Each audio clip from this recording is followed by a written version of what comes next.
Hello hi friends नमस्कार जगन्नाथ। आज आम नानी हांडीशाला झील रोसई कर माने मो झीआरी चलते देखिए मो झीआरी आज कौन बनाऊँ आज बनाऊँ पियाज वाला खेचड़ी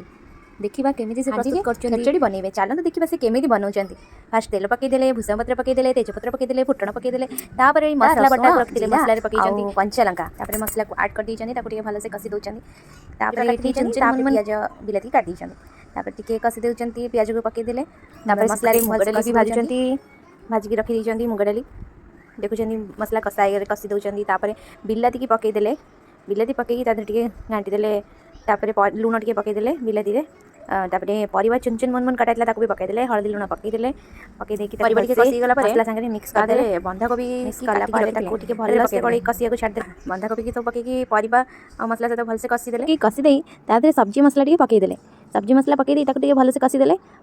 कषिदेला मुग डाली भाजिक रखते मिक्स करदे आउे सब्जी मसला पकईदे सब्जी मसला पकई भलसे गलईदे चाउल अरुआ चाउल नहीं अरुआ चाउल धोई रखी 15 मिनट खंडे भेदिक रखते पकईदे पकई भल से कषि पानी देदेले पानी देला गुड़ मीठा रहा जस्ट गुड़ अल्प धनिया पत्र पकईले खिचड़ी रेडी दही बुंदी भी करते दही बुंदी भी देखी सांग मैंने मो झीरी स्टाइल खिचड़ी केमती आपको लगे मुझे खाई मत भी भल लगे जय जगन्नाथ।